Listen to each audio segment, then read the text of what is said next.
There's something unsettling about old photographs. The way people stare directly into the camera, frozen in silence, as if their eyes are trying to tell you something. But the photo taken in the summer of 1905 in a small, isolated town in rural Wisconsin was different. At first glance, it looked like a simple family portrait. A mother, a father, and two identical twin girls sitting side by side in front of a weathered farmhouse. Yet anyone who looked long enough felt it. That quiet, creeping unease that something in the frame was wrong. The twins' eyes didn't just look at the camera. They looked through it. Locals later said the photo cursed everyone who stared at it too long. But the story of those twins began long before the picture was taken. In a place where whispers about knowing things that shouldn't be known spread faster than the wind through the wheat fields.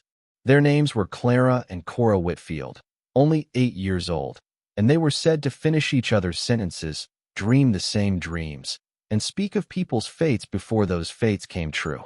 Their parents brushed it off as childhood imagination, until the day the girls described, in chilling detail, an event that hadn't happened yet. A fire that would destroy the schoolhouse and claim 6 lives. When that exact tragedy unfolded weeks later, the town turned against the Whitfields. No one dared visit their home. No one wanted to look into those matching blue eyes. And when the traveling photographer came to take their family picture, he hesitated, because both girls refused to blink and whispered, "You should take 2 pictures, sir. The second one will show what's coming." He laughed it off, until the first photo developed perfectly, clear and still. But the second? The second showed something that made him drop the print to the floor. In the faint blur of the barn behind them, a shadow stood, tall, wrong, and human-shaped, but too distorted to belong to anyone. And right between the twins' clasped hands, a small smudge of black ink formed what looked like a third hand gripping theirs tightly. The photographer swore it wasn't there when he took the shot. That night, one of the twins, Cora, woke screaming, saying she'd seen the man from the photo standing by her bed, whispering her name. By dawn, she was gone. No footprints in the frost, no sign of struggle.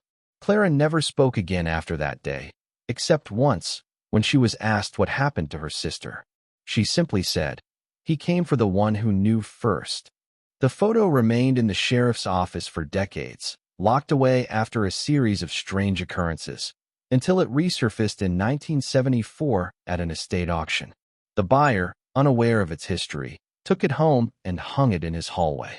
2 days later, he called the local police, trembling, claiming that the twin girls in the photo had moved closer together overnight. By the time the sheriff arrived at the buyer's home in 1974, the photo had already gained a new reputation. It wasn't just an antique anymore. It was something alive. The frame hung crooked on the hallway wall, its glass faintly fogged from within, as if something behind it had been breathing. The man who bought it, Harold Klein, a retired farmer, swore that the twins' eyes were no longer looking straight ahead. "They're looking at me," he whispered. And when the sheriff took a closer look, he felt his stomach twist. The pupils in the photograph seemed ever so slightly shifted, not by much, but enough that the girls now appeared to be staring over Harold's shoulder toward the empty doorway behind him. That night, the sound of faint giggling echoed through the house. Harold searched every room, but found no one. By morning, the photograph had fallen to the floor. One corner was cracked, and a new shadow had appeared, this time between the twins, stretching upward like a thin figure standing behind them. The police wrote it off as an old photo deteriorating. But Harold moved the picture to the attic, refusing to destroy it. "They'll be angry if I do," he muttered. Within a week, his neighbors reported strange singing from the attic. 2 soft voices humming the same children's rhyme over and over. One knows first, one follows slow. When Harold's niece visited a few days later, she found the attic door open, the lights swinging gently as if someone had just left. On the floor, the photograph lay face up, but now only one girl remained clearly visible. The other had faded into the background, almost erased, leaving behind a faint outline that looked eerily like a small hand pressed against the inside of the glass.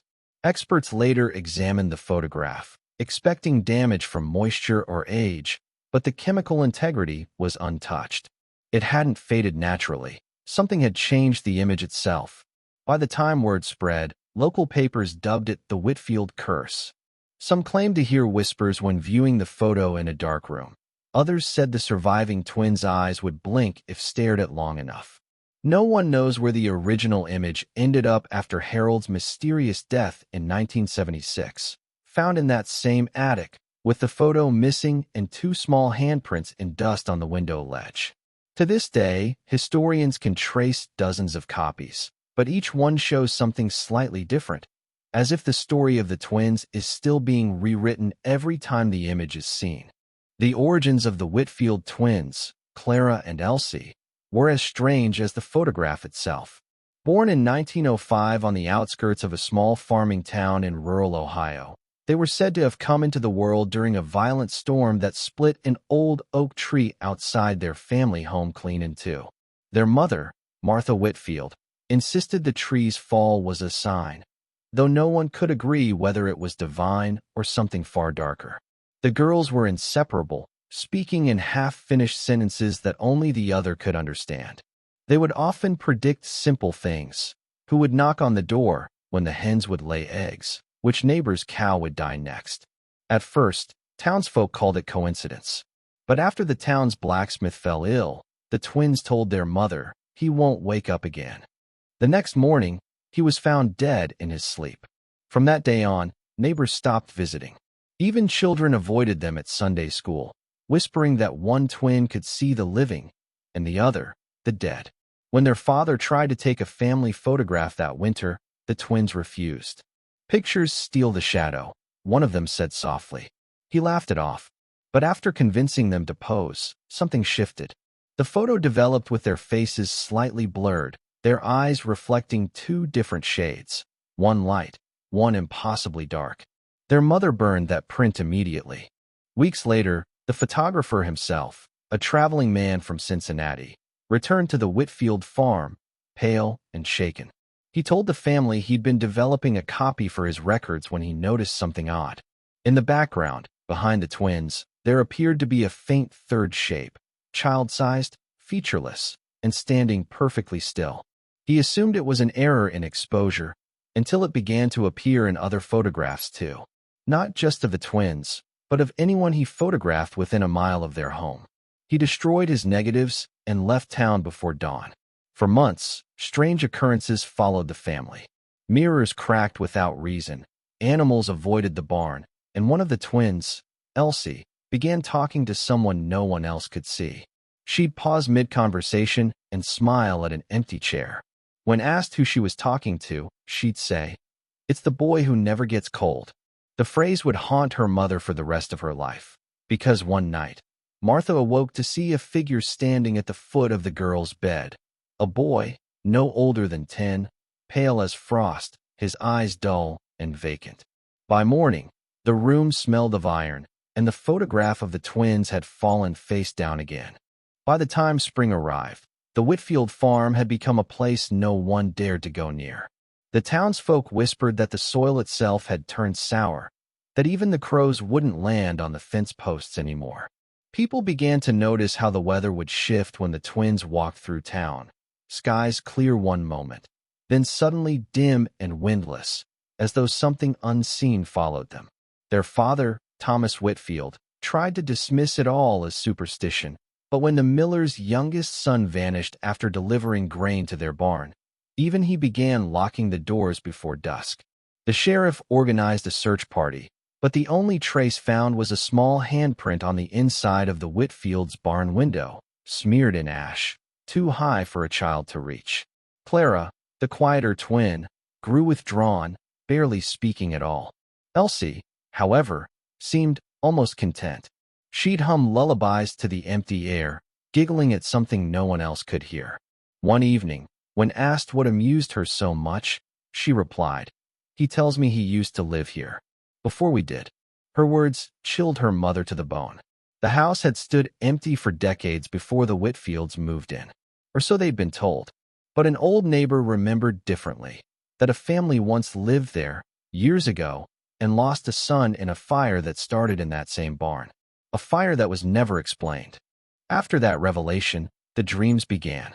Martha Whitfield would wake in the middle of the night drenched in sweat, hearing the faint crackle of burning wood and the soft patter of bare feet moving across the floorboards. Sometimes she swore she saw her daughters standing at the window, holding hands and staring out at the barn, motionless, their white nightgowns glowing faintly under the moonlight. The next morning, when she confronted them, they simply smiled. "We were watching him," Clara whispered. "He doesn't like the dark."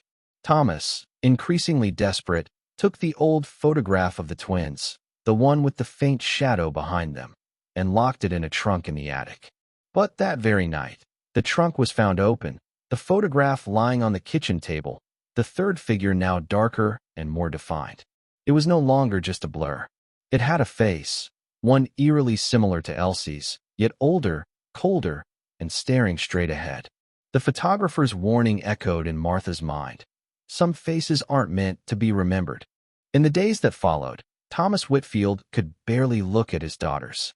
Every time he tried, it felt as though their eyes were no longer the soft, curious eyes of children, but mirrors reflecting something vast, ancient, and hateful.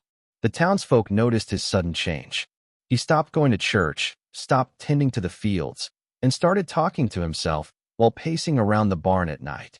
Martha pleaded with him to rest, but he'd mutter that there was something in the photograph, something moving behind them, trying to get out. One evening, in a fit of dread, he took the picture to the hearth and tried to burn it. But the photograph didn't catch fire. The flames licked the edges, blackening the frame, yet the image itself remained untouched, the twins' faces glowing faintly even in the smoke. That same night, Thomas awoke to find soot covering his hands and the smell of burnt wood in the air. When he stumbled into the kitchen, the photograph was back on the table. Only this time, the shadow behind the girls was closer, clearer, now standing between them, its hands resting gently on each of their shoulders. Martha fainted at the sight, but when Thomas turned the photo over, words had appeared on the back, written in ash, uneven and jagged, "He's home." By morning, the household was fractured.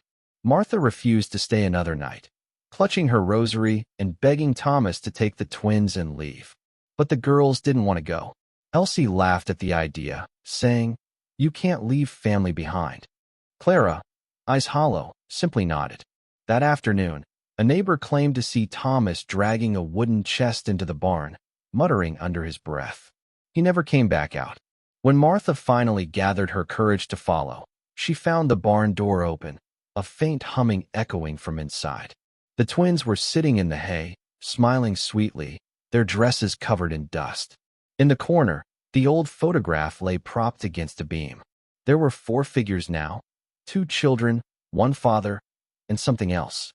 A tall, blurred shape that seemed to stretch toward the viewer. When Martha picked up the photo, her hands trembled. The air around her felt thick, heavy, charged with something that didn't belong. She turned to the twins and asked where their father was. Elsie's answer was calm, almost cheerful. "He's with us now." Martha Whitfield didn't sleep that night. The farmhouse creaked like it was breathing, and every gust of wind seemed to whisper through the cracks of the wooden walls. She packed a small bag before dawn, a few coins, some bread, the locket Thomas had given her on their wedding day, and the cursed photograph, which she meant to destroy once and for all. When she entered the girls' room, both twins were sitting upright in bed, their pale faces half lit by the morning light. "Mama," Elsie said softly, "you can't take that with you. It belongs here." Martha froze. Clara giggled, a hollow, rhythmic sound that didn't sound like a child's laugh at all. With trembling hands, Martha snatched the photo and ran out the door, not daring to look back. She walked until her legs gave out, reaching the edge of town by midday. She showed the photograph to the local priest, hoping he'd see what she saw, the shadow behind her daughters, the new figure that shouldn't be there. But when Father Alden looked, he frowned. The picture, he said, showed nothing but a happy family. No shadow, no 4th figure. And the longer she stared at it, the less sure Martha became of her own memory. The faces in the image seemed to shift, almost imperceptibly, like oil on water. She pressed her hands to her face, whispering, "I saw it. I know I did." That night, the priest allowed her to rest in the rectory. Exhausted, Martha fell into a restless sleep. But sometime after midnight, she awoke to a soft scratching sound. It was coming from the drawer where she had hidden the photograph. Her heart pounded as she opened it, and there, lying on top of the image, was a single strand of blonde hair. Elsie's hair. The photo had changed again. The background now showed not the farmhouse, but the church itself. The altar, the crucifix, even the very room she was sleeping in. Behind the twins, the faint outline of the priest stood motionless, his eyes dark hollows. And just beneath the surface of the paper, like a reflection under glass, Martha could see a familiar shape, her own face, blurred and distant, staring out from behind them. She screamed, waking Father Alden, who found her trembling in the corner, the photo clutched tight against her chest. But when he pried it from her hands, the image had reverted once more. Plain, lifeless, innocent. "It's just your grief," he said softly. But when he looked back toward the drawer, he froze. A child's fingerprint, smudged in soot, marked the wood. Father Alden had comforted the grieving before. He had seen madness born from sorrow, hallucinations shaped by guilt. But what unsettled him about Martha wasn't her hysteria, it was the photograph. The more he thought about it, the more something gnawed at him, a quiet instinct that told him she wasn't lying. When dawn broke, he brought the picture into his study. Morning light spilled through the stained glass, casting fractured colors across his desk.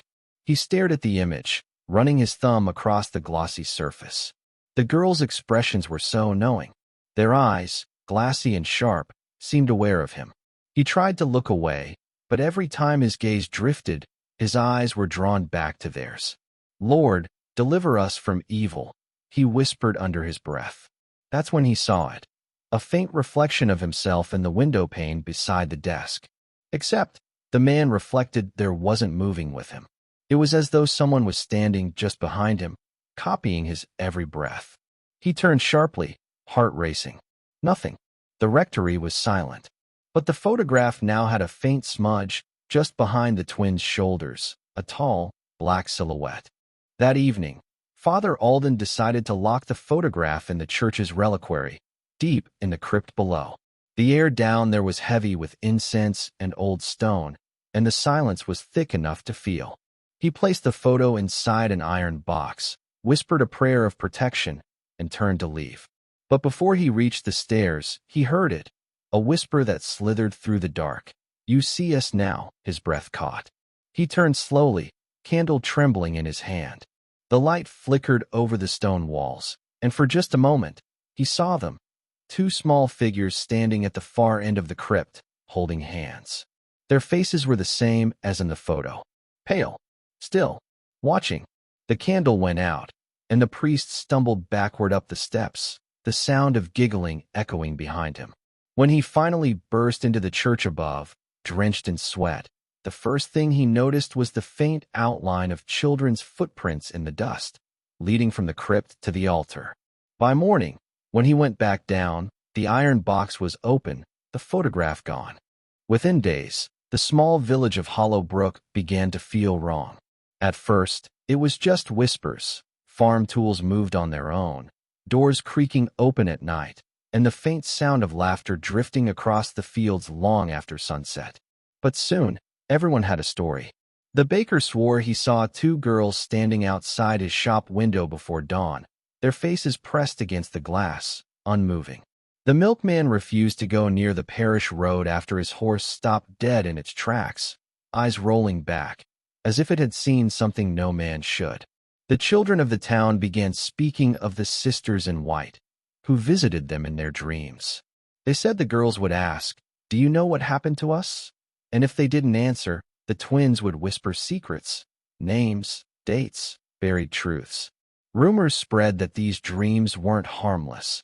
Those who dreamt of the twins woke up with faint bruises on their wrists, shaped like small fingers. Some tried to burn the photographs they owned, thinking the curse was contagious. But as the smoke rose, the images didn't fade. They bled, black ink trickling down like tears from the eyes of those pictured. Martha, the twins' mother, was spiraling. She hadn't slept in days.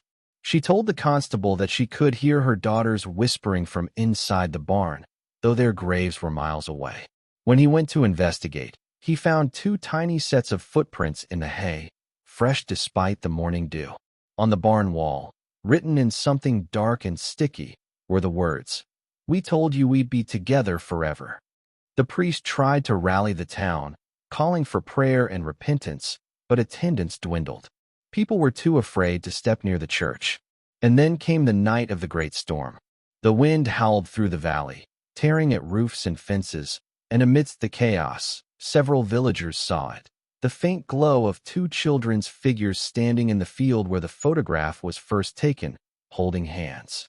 Lightning flashed, and for one impossible instant, the entire field was lit, revealing not just the twins, but dozens of pale faces behind them, as though the souls of those who'd seen the photo were now joining them.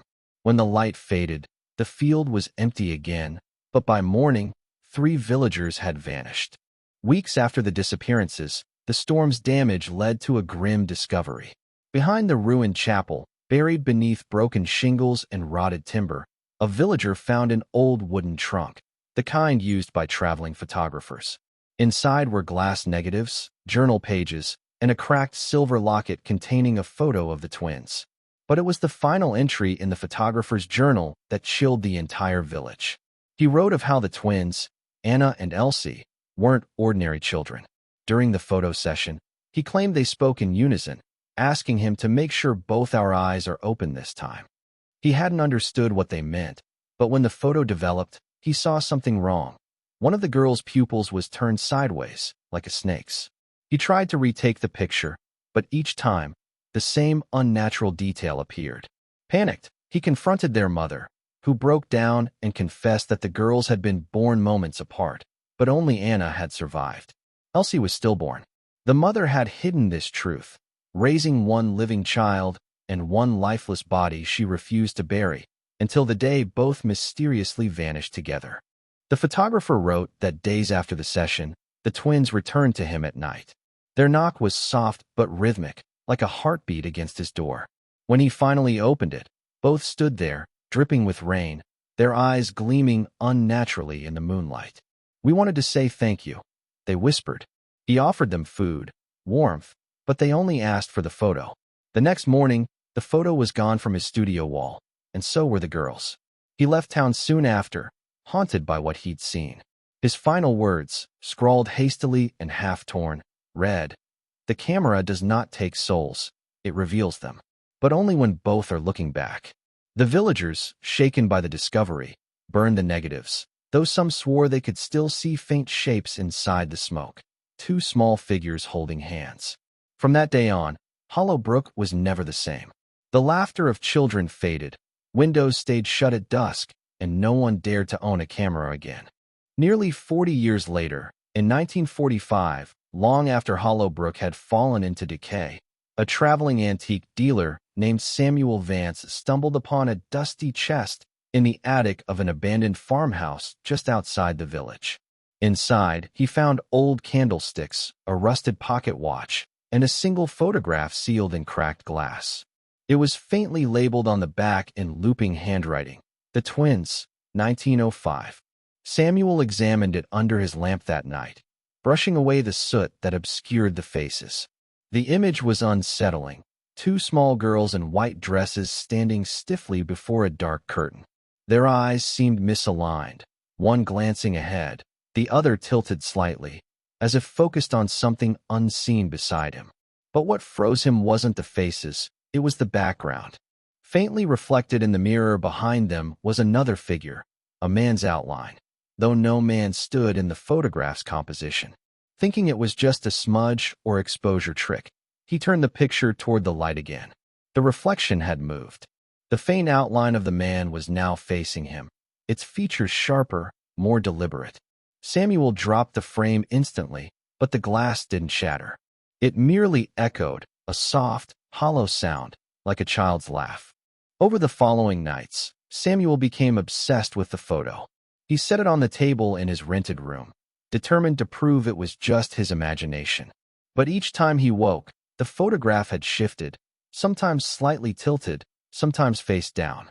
The final night, he woke to find the photo propped on his chest, the girls' faces now entirely dark except for their eyes, two pale dots that glowed faintly, like the reflection of candlelight. Terrified, he threw the picture into the fireplace, watching as the image curled and blackened.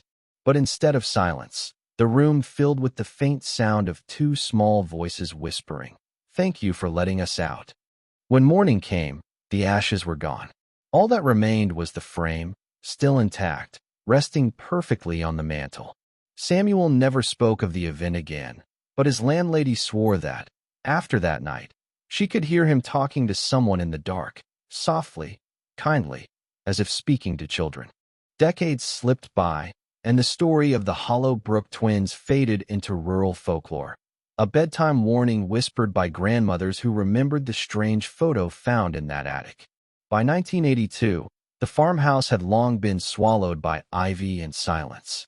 That same year, a young curator named Evelyn Marks from the Kansas Historical Society received a package containing several antique photographs purchased from an estate auction.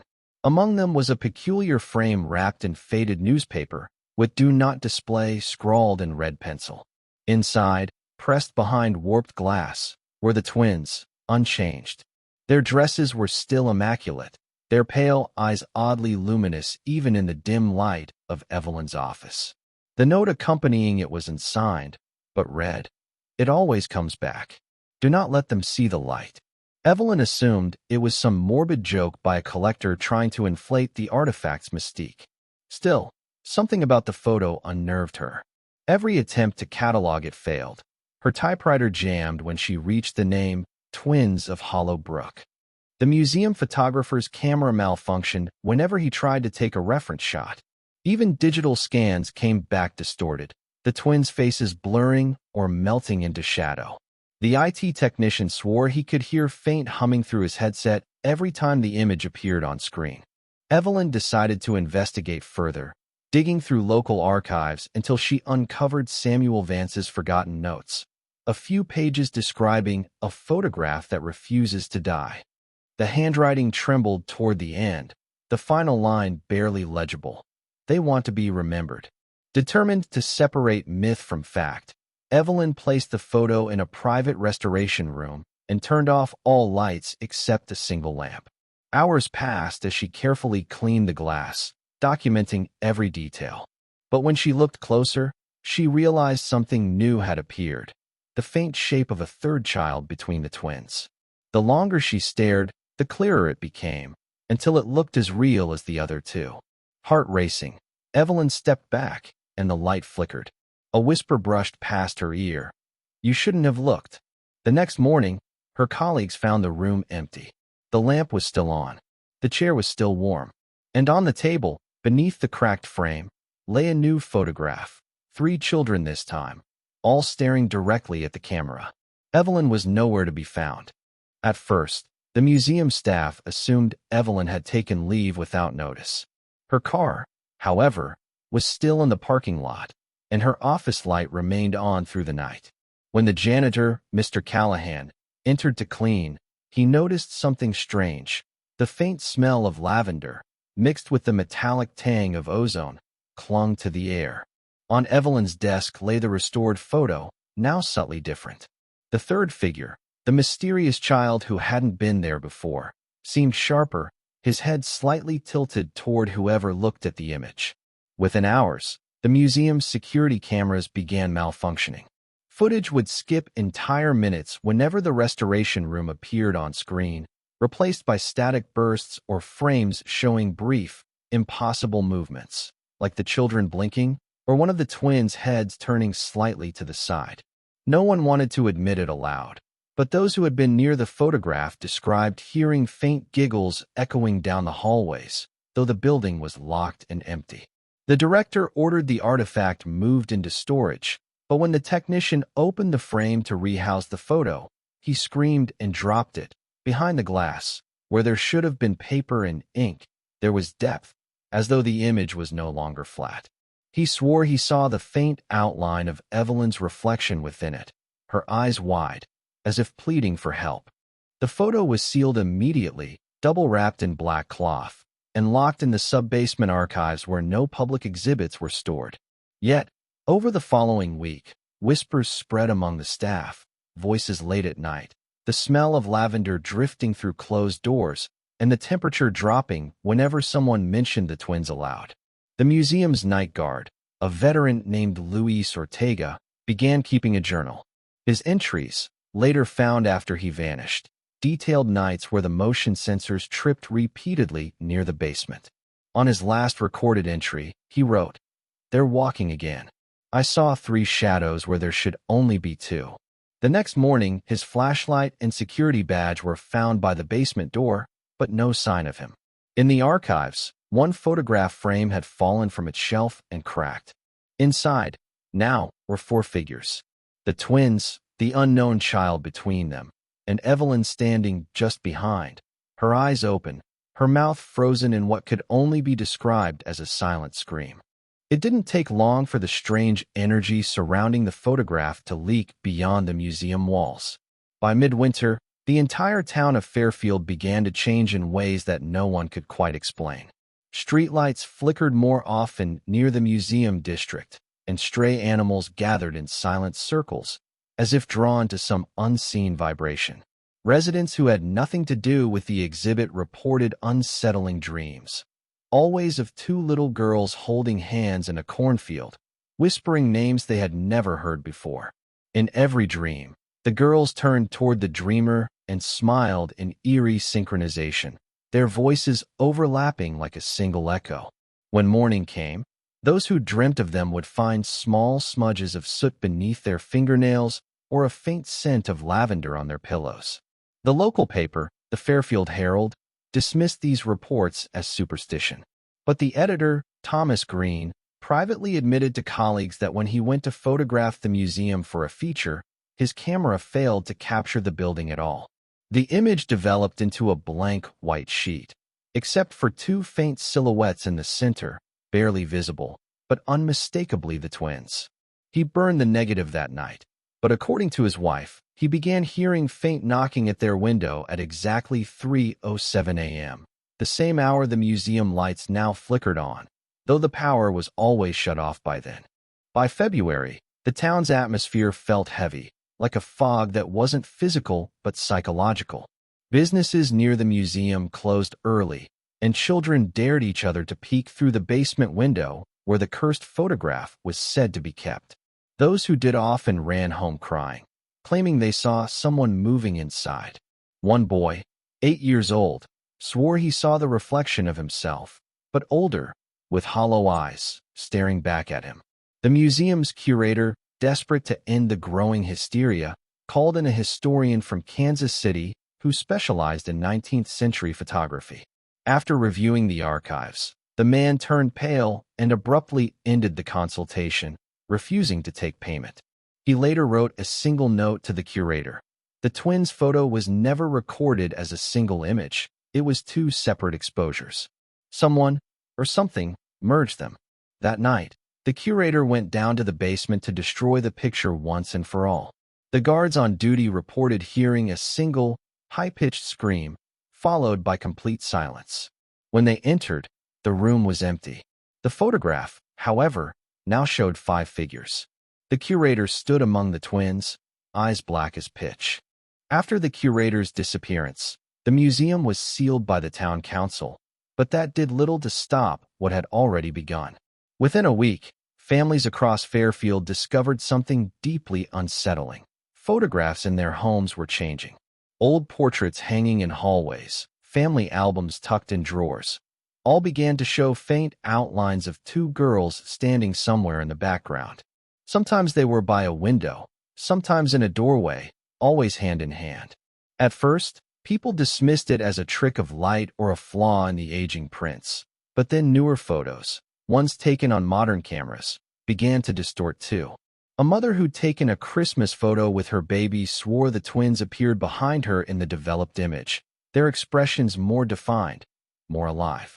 When the local photographer tried to analyze the negatives, he found that the twins were imprinted deeper than any other figure. as if they had been part of the film itself. Reports poured in faster than the newspaper could handle. Dogs refused to enter rooms where the altered photos hung, and one resident claimed her daughter began speaking to the girls from the pictures, reciting nursery rhymes that hadn't been sung in a century. Soon, fear turned to panic. People began burning their photo albums, ripping portraits from their walls, even destroying negatives that had survived generations. But destroying the images didn't help.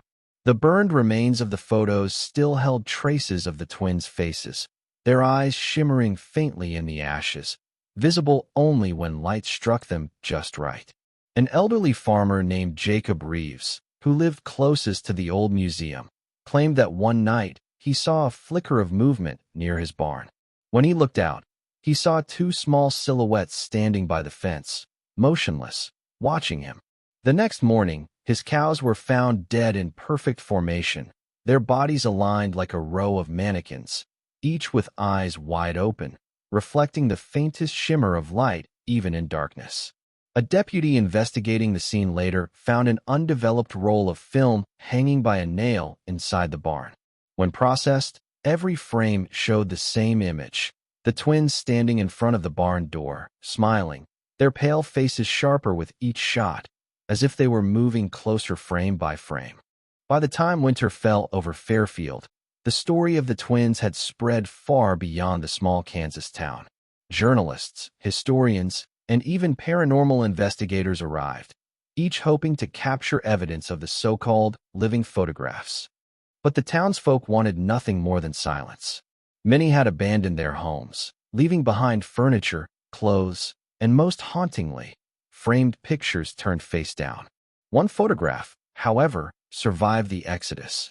It was discovered inside a drawer at the town's post office, wrapped in yellowed newspaper and tied with twine. The image was unmistakable. The twins, standing by a white fence that no longer existed, their faces clearer than ever before. Scribbled on the back were the words, "They never left. They're still waiting." When researchers compared the handwriting, it matched that of the museum curator who'd vanished months prior. His last journal entry, recovered from a water-damaged notebook found near the town's riverbank, read only one sentence. "They don't belong to the photo belongs to them." Those who read it aloud claimed to feel an icy presence hovering behind them, as though someone small and silent was peering over their shoulder, eager to see if their name would be next to appear in the frame. Amid the chaos, a historian named Clara Holt uncovered a letter buried in the archives of a neighboring town. The letter dated back to 1879, decades before the twins' supposed existence. It described two young sisters, Abigail and Mercy Dillard, who had died tragically in a barn fire after being accused of witchcraft by townsfolk. According to the letter, their mother had begged a traveling photographer to capture one final portrait of her daughters before their burial. The photographer refused, until she offered something unusual, a locket containing strands of the girl's hair, promising it would bring life to the image. The photo was taken the next morning, and though the girls' bodies were lifeless, their eyes appeared open in the developed picture, faintly glowing. The photographer disappeared soon after. Clara realized the same locket appeared faintly in the museum portrait from 1905, hanging around one twin's neck. The more she studied the image, the more her reflection began to fade in the glass of the frame, replaced by two faint, watching faces. Clara Holt couldn't stop thinking about the photograph. Every night, she dreamt of the twins standing at the edge of a foggy field, their small hands clasped together, waiting. She told herself it was professional curiosity, that she wanted to document the truth, but something deeper tugged at her. The longer she studied the portrait, the more the lines of the twins' faces seemed to shift, as though the photograph were breathing.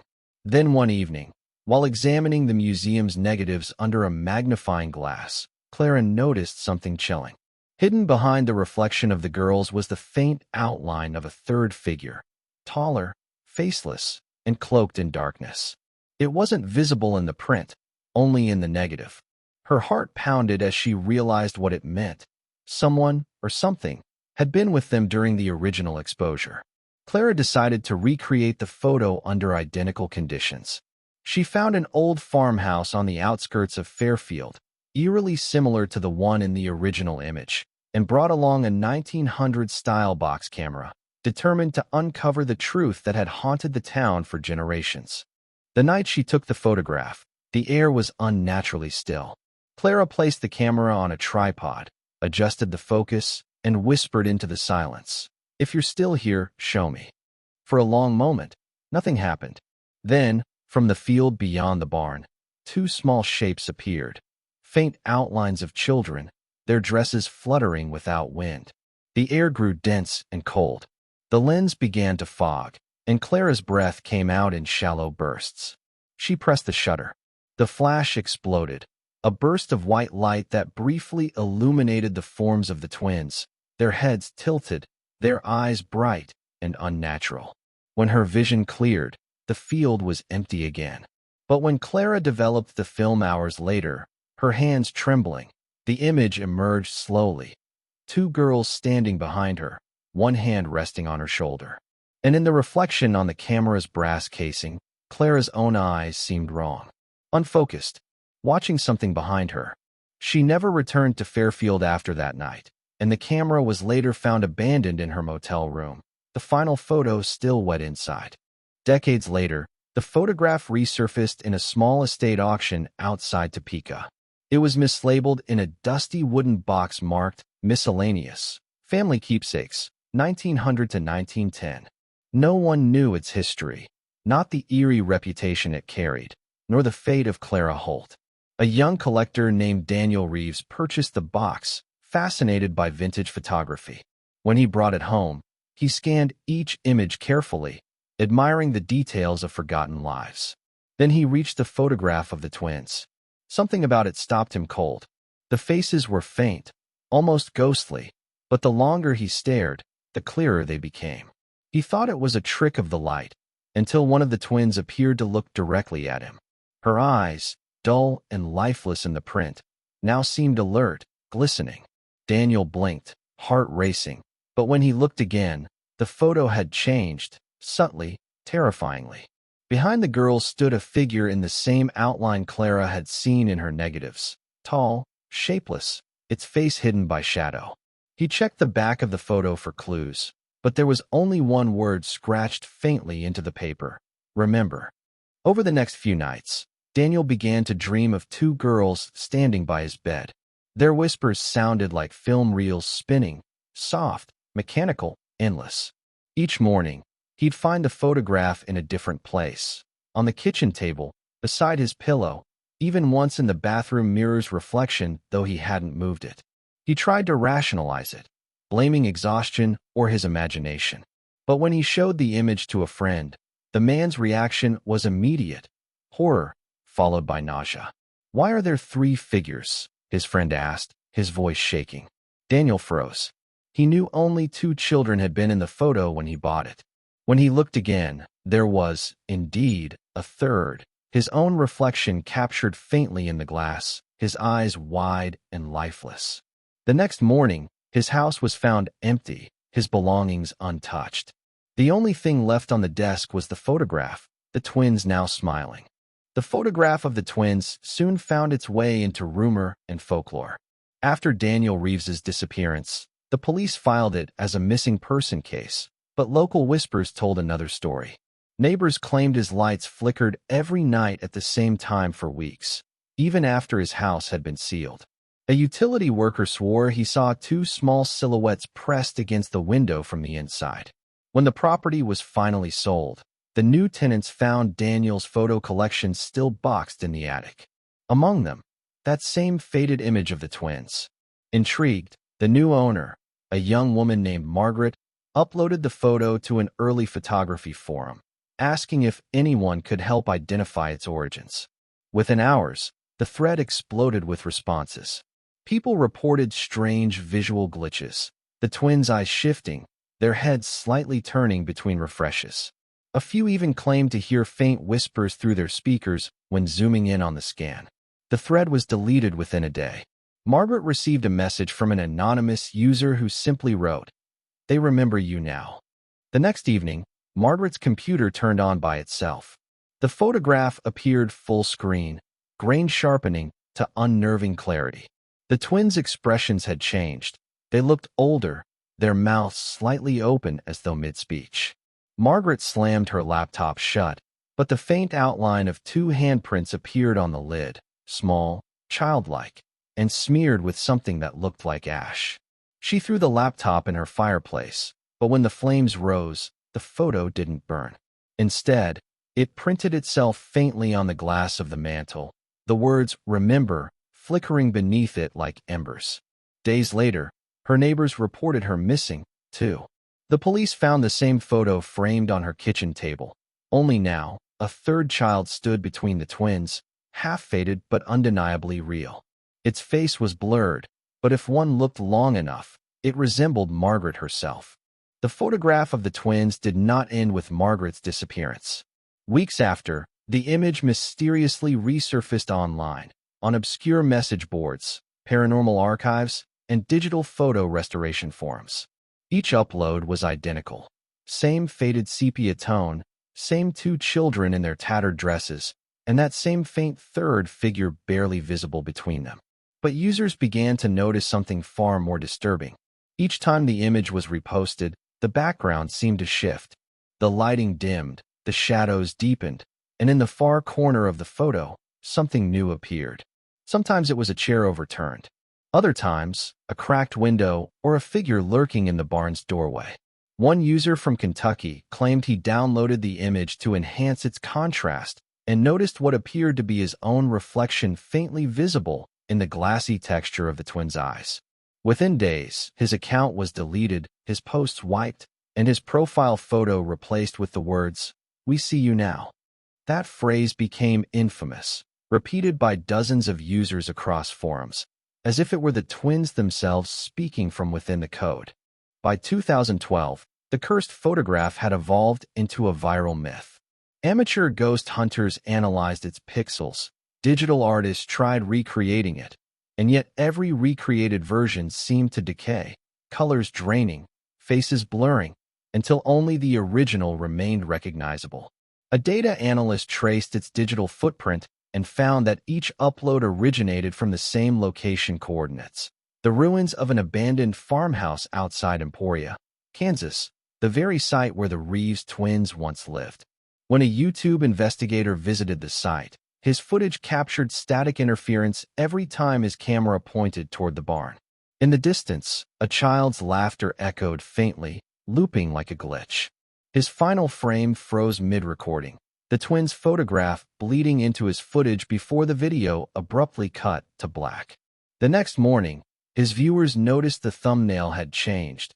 The two girls' eyes were now open wider, gleaming faintly white, and the channel banner read, "They remember you too." By the time experts realized what they were dealing with, it was already too late.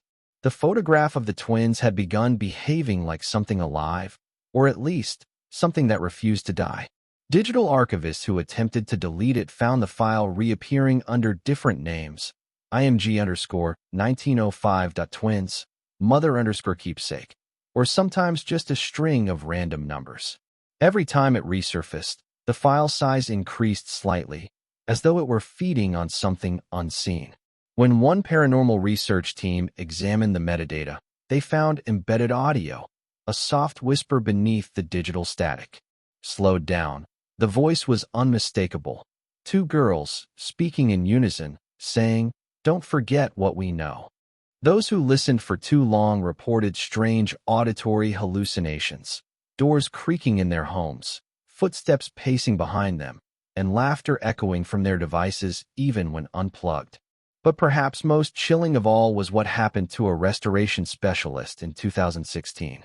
After spending nights enhancing the original photo for a museum exhibit, he noticed one of the twins' heads had turned slightly in his latest scan. When he looked back at the original negative, it had changed too.